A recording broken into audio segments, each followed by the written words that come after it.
فقلت استغفروا ربكم إنه كان غفارا আল্লাহ রাব্বুল আলামিন জানায় দিলেন, নবী আমার আপনার উম্মতদেরকে জানায় দেন, যদি আপনার উম্মতরা চলতে ফিরতে করতে বদলতে সর্বাবস্থায় যদি তারা জবানের মধ্যে আস্তাগফিরুল্লাহর আমল আরম্ভ করে দেয়, জবানের মধ্যে যদি আস্তাগফিরুল্লাহ রাব্বি মিন কুল্লি যামবিন ওয়া আতুবু ইলাইহি লা হাওলা ওয়ালা কুওয়াতা ইল্লা বিল্লাহিল আলিয়্যিল আযীম, এই আমলটা যদি আপনার উম্মতরা জবানের মধ্যে আরম্ভ করে দেয়, নবী গো এক নম্বর পুরস্কার হিসেবে আমি আল্লাহ আপনার উম্মতের গুনাহগুলি মাফ করে দিব। কোথায় আছে এটা? সূরা নূহের মধ্যে আছে। এই জন্য আল্লাহ রাব্বুল আলামিন জানিয়ে দিলেন, ওয়াল্লাযীনা ইযা ফাআলু ফাহিশা আও যালামু আনফুসাহুম যাকারুল্লাহ ফাস্তাগফারু লিযুনুবিহিম ওয়া মান ইয়াগফিরুয যুনুবা ইল্লাল্লাহ। আল্লাহ রাব্বুল আলামিন জানায় দিলেন, নবী গো আপনি আপনার উম্মতদেরকে জানায় দেন, ওয়াল্লাযীনা ইযা ফাআলু ফাহিশা, যখন আপনার উম্মতদেরকে দিয়ে খারাপ কাজ হয়ে যায়, খারাপ কাজ হয়নি, আল্লাহ বলেন নবী গো আপনি আপনার উম্মতদেরকে জানায় দেন, ওয়াল্লাযীনা ইযা ফাআলু ফাহিশা, যখন তাকে দিয়ে খারাপ কাজ হয়ে যাবে, অন্যায় কাজ হয়ে যাবে, আও যালামু আনফুসাহুম, এবং নিজের নফসের উপরে জুলুম করে ফেলবে, অন্যায় কাজ করে ফেলবে, জোহরের সময় মুয়াজ্জিন ডাকে আসে না, আসরের সময় মুয়াজ্জিন ডাকে আসে না, আল্লাহ বলেন আও যালামু আনফুসাহুম, যদি নিজের নফসের উপরে জুলুম করে ফেলে, নবী গো আপনার উম্মতদেরকে আপনি জানায়া দেন, তখন তারা যেন সঙ্গে সঙ্গে তাকারুল্লাহ আল্লাহর জিকির আরম্ভ করে দেয়, ওয়াস্তাগফারু, এবং আমি আল্লাহর কাছে ইস্তেগফার আরম্ভ করে দেয়। কারণ আস্তাগফিরুল্লাহ ইস্তেগফার করলে আল্লাহ ওই বান্দার গুনাহগুলি মাফ করে দেয়। এই জন্য পয়গম্বর রাহমাতুল লিল আলামিন জানিয়ে দিলেন, দুনিয়ার মানুষেরা রে, আমি পয়গম্বর নিষ্পাপ হয়ে দুনিয়ার জমিনের মধ্যে আগমন করলাম, আমি রাহমাতুল লিল আলামিন এই পৃথিবীর মধ্যে নিষ্পাপ হয়ে আগমন করলাম। আমার নবীর বিন্দু পরিমাণের কোনো গুনাহ নাই, অন্যায় নাই, অবিচার নাই, তারপর পয়গম্বর জানিয়ে দিলেন, উম্মত আমি নবী প্রতিদিন 70 বার থেকে 100 বার পর্যন্ত ইস্তেগফারের আমল করি, ইস্তেগফারের আমল করি। তার কারণ হলো জানেন রে উম্মত, এই ইস্তেগফারের আমলের মাধ্যমে আল্লাহর আদালতে মানুষের মর্যাদা বৃদ্ধি পায়। আমাদের গুনাহ আছে, অন্যায় আছে, খারাপ কাজ আছে, সেগুলো মাফ করে দিবে। আর আমার নবী বলেন, উম্মত জানো আমি রাসূলের কোনো গুনাহ নাই, আমি পয়গম্বর পৃথিবীতে নিষ্পাপ, বিন্দু পরিমাণ কোনো অন্যায়ের সাথে আমি সম্পৃক্ত হই নাই, তারপরেও আমি নবী প্রতিদিন 70 বার প্লাস 100 বার পর্যন্ত ইস্তেগফার করি। তার কারণ হলো ইস্তেগফারের মাধ্যমে আল্লাহর আদালতের মর্যাদা বেড়ে যায়। আমাদের নবীর অন্যায় ছিল, গুনাহ ছিল, নবীজি নিষ্পাপ ছিলেন। আল আম্বিয়া কুল্লুহুম মুনাজ্জাহুনা আনিস সাগাইরি ওয়াল কাবাইরি ক্বাবলা আন-নবুওয়াতি আও বা'দাহা। উম্মতদেরকে বলছি, শোনো, আজকে আমার সমাজের মধ্যে, আজকে আমার রাষ্ট্রের মধ্যে এক দলের স্লোগান এমন যে আমাদের নবীর অন্যায় আছে, গুনাহ আছে। নাউযুবিল্লাহ বলেন না কেন? খোদার কসম করে বলছি, আল্লাহর কুরআন হাতে নিয়ে বলছি, আমার নবী মুহাম্মদুর রাসূলুল্লাহ সাল্লাল্লাহু আলাইহি ওয়াসাল্লাম পৃথিবীতে নিষ্পাপ, আমার নবীর বিন্দু পরিমাণে গুনাহ ছিল না এবং হতেও পারে না। আল্লাহ পবিত্র কোরআনের মধ্যে বলেছেন, ওয়ালাউলা আন সাব্বাতনাকা লাকাদ কিত্তা তারকানু ইলাইহি শাইআন কালিলা। আমার উম্মতরা মনে রাখবা, আমার উম্মতরা শুনে রাখো, আমি নবী পৃথিবীতে নিষ্পাপ। যদি কোনো ব্যক্তি একথা উল্লেখ করে যে নবীর গুনাহ হালকা ছিল, খোদার কসম মনে রাখবেন, কোরআন হাতে নিয়ে বলছি, সে নিঃসন্দেহে কাফের। নিঃসন্দেহে কি? কাফের। আমার নবী নিষ্পাপ। এরপরে রাসূল বলছে, এরপরে রাসূল বলে, যে আমি পৃথিবীতে 100 থেকে 70 থেকে 100 বার পর্যন্ত দৈনিক ইস্তেগফার, বুঝছে? এই জন্য ইস্তেগফারের এক নম্বর ফজিলত কি বলেন একটু? এক নম্বর কি লাভ?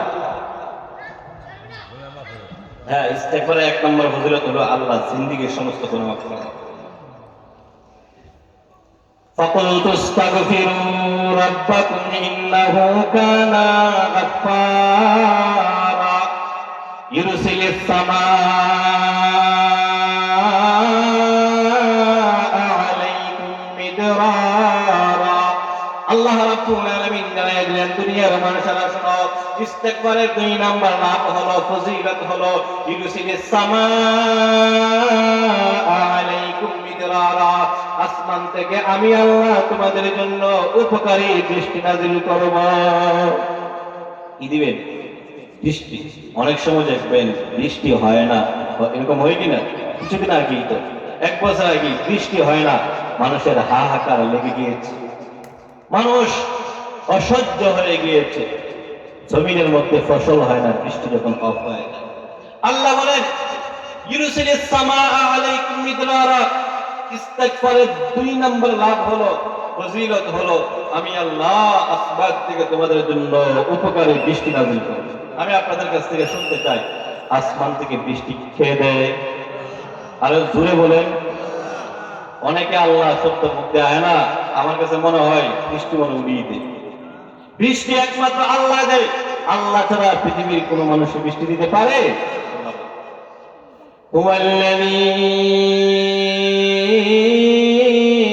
আনজালা মিনাস সামাই মাআন লাকুম মিনহু শারাব। আল্লাহ রাব্বুল আলামিন জানায় দেন আসমান থেকে আমি আল্লাহ তোমাদের জন্য বৃষ্টি নাযিল করি 2 কারণে। কয়টা? 2 কারণ। হুয়াল্লাযী আনজালা মিনাস সামাই মাআন লাকুম, আল্লাহ বলেন পৃথিবীর মানুষেরা রে, আমি আল্লাহ আসমান থেকে বৃষ্টি নাযিল করি তোমাদের জন্য 2 কারণে। মিনহু শারাব, 1 নম্বর কারণ হলো তোমরা খাওয়ার জন্য। কিসের জন্য? একেবারে সহজ না? আল্লাহ বলেন হুয়াল্লাযী আনজালা মিনাস সামাই মাআন লাকুম মিনহু শারাব, আসমান থেকে বৃষ্টি নাযিল করি তোমাদের জন্য 2 কারণে, তার মধ্যে 1 নম্বর তোমরা খাওয়ার জন্য। আমি আপনাদেরকে জিজ্ঞাসা করতে চাই, আমরা কি আসমানটা চাই?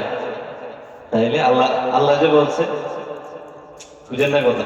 আমরা তো আসমানটা খাই না, আমরা কোন জায়গা থেকে খাই? জমিনের নিচ থেকে মোটরে উঠায় দেশ খাই, কিন্তু আসমানটা তো আমরা খাই না। আল্লাহ বলেন হুয়াল্লাযী আনজালা মিনাস সামাই মাআন লাকুম, পৃথিবীর মানুষেরা রে, আমি আল্লাহ আসমান থেকে তোমাদের জন্য বৃষ্টি নাযিল করি 2 কারণে, তার মধ্যে থেকে 1 নম্বর কারণ হলো তোমরা খাওয়ার জন্য। আল্লাহ বলেন পৃথিবীর মানুষেরা শোনো, আমি আল্লাহ জানি তোমরা আসমানের বৃষ্টি খাও না, আমি আল্লাহ জানি আসমানের বৃষ্টির পানি তোমরা খাও না, আমি আল্লাহ জানি তোমরা জমিনের নিচ থেকে ঠিক করে চাপ দিয়ে পানি উঠায়া খাও অথবা মোটরে উঠায়া খাও। কিন্তু পৃথিবীর মানুষেরা রে, মুফাসসিরিনে ইকরামগণ এই আয়াতের ব্যাখ্যায় লিখেছে, আল্লাহ যদি আসমানের বৃষ্টি বন্ধ করে দেয় তাহলে জমিনের নিচের সমস্ত পানি শুকায় যাবে। এরকম হয়েছে কিনা? কিছুদিন আগে কি বলে চাপ দিলে পানি উঠতো, মাগার কিছুদিন পরে ওঠে না। এরকম হয় না? আমাদের অঞ্চলে হয়, হয়তো আপনাদের এখানে হয় না। এই যে টিউবওয়েল আছে সবসময় উঠে, হঠাৎ দেখা যায় পানি ওঠার কারণ হলো জমিনের নিচে পানি শুকায় গেছে। আল্লাহ বলে পৃথিবীর মানুষরা তোমরা কি জানো আমি আল্লাহ শান মান কেমন তোমরা জানো?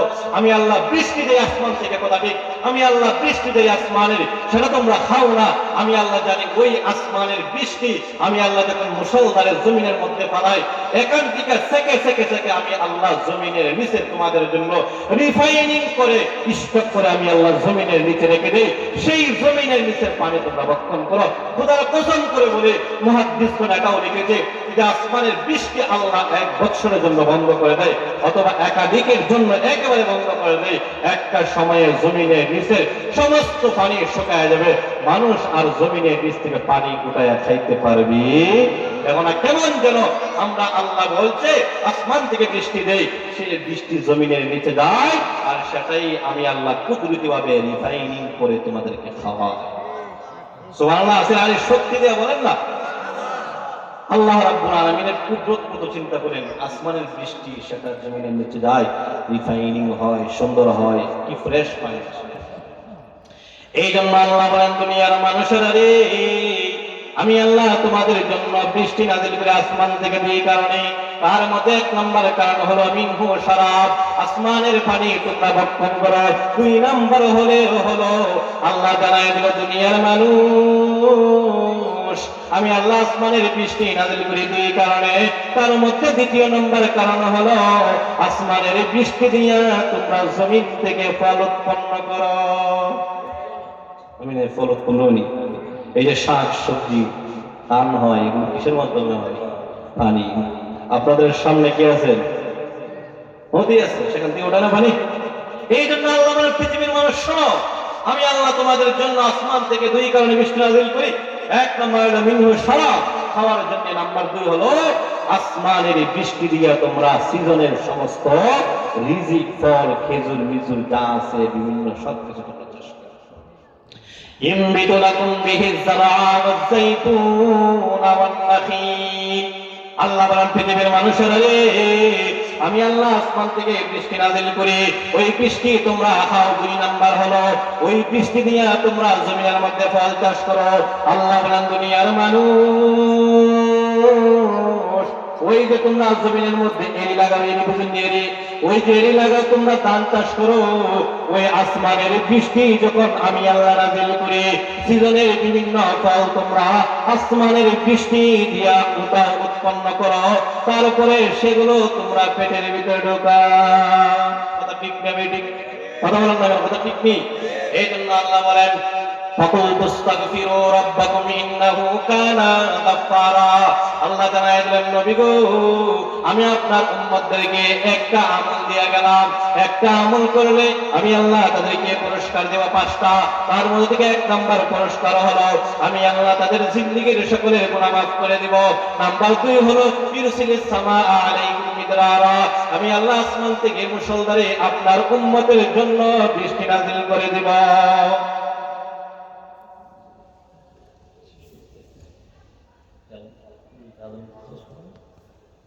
আপনারা কি আলোচনা বুঝছেন? 2 নাম্বার আমল কয়টা? একটা, ইস্তেগফার। পুরস্কার কয়টা? তার মধ্যে থেকে আলোচনা হয়েছে কয়টা? সময় নেই, বুঝছেন? আপনাদের আগ্রহ ছিল ঠিকই, ইনশাআল্লাহ অন্য সময় যদি আল্লাহ রাব্বুল আলামিন আনে তাহলে বলবো। তবে শেষ করে দিই। নাম্বার 3 নাম্বার হলো ওয়ুমদিদুকুম আমওয়াল, আল্লাহ সম্পদ দিবে। সম্পদ আর সম্পদের ইচ্ছা নাই আপনাদের? সবারই আছে। একদম ওলি আব্দুল গৌস কুতুব আমার ভিতরে সম্পদের লোভ আছে না? নাই? পৃথিবীর সব মানুষের ভিতরে সম্পদের লোভ আছে। 3 নাম্বার আল্লাহ বলে পুরস্কার দেব সম্পদ।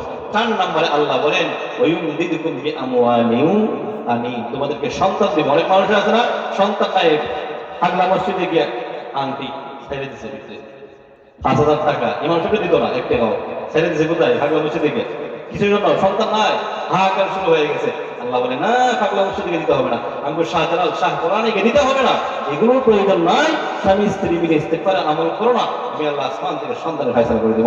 একটা কথা বলে শেষ করে দেব। আল্লাহর নবী হযরত ইব্রাহিম আলাইহিস সালামের সন্তান ছিল। আরে কথা বলেন না, সন্তান ছিল। 86 বছর হয়েছে, পুরা শরীরে শক্তি নাই, এনার্জি নাই, তারপরে আল্লাহর কাছে সন্তান চেয়েছে, রব্বি হাবলি মিনাস সালিহিন। আল্লাহ আমার তো 86 বছর হয়ে গেছে, শরীরে এনার্জি নাই, কিন্তু আপনি আমাকে যদি একটা সন্তান দেন। আল্লাহ বলছে ঠিক আছে, কবুল করে নিলাম। 86 বছরে শক্তি লাগে না? 86 বছরে সন্তান দিছে কে? আরে কথা বলেন না, কেন আছে না কোরআনের মধ্যে নাই? রব্বি হাবলি মিনাস সালিহিন। আল্লাহ বলে ইস্তেগফার আমল করবা। 4 নাম্বার পুরস্কার হইল গিয়ে যাদের সন্তান নাই, আমি আল্লাহ সন্তান দিয়ে দেব। 5 নম্বরে বলেন ওয়াজাআল লাকুম জান্নাত, মৃত্যুর পরে জান্নাত দিয়ে দেব। এগুলো লম্বা আলোচনা আছে, যদি আল্লাহ কোনোদিন আনে। আমার খুব ইচ্ছে ছিল, আপনাদেরও আগ্রহ ছিল, যদি আল্লাহ আনে তাহলে কোনোদিন পরিপূর্ণ বিস্তারিত আলোচনা করবো। তাহলে আমরা কি আমল পেলাম আজকে? ইস্তেগফার আমল। সংক্ষেপে বলি আস্তাগফিরুল্লাহ, একটু বললেই চলবে। আস্তাগফিরুল্লাহ যদি আমল একটা করেন পরিষ্কার পাইবেন কোটা? 5টা। আল্লাহ রাব্বুল আলামিন আমাদেরকে আলোচনা করলাম, শুনলাম, সকলের রহমত দান করুন। আসসালামু আলাইকুম।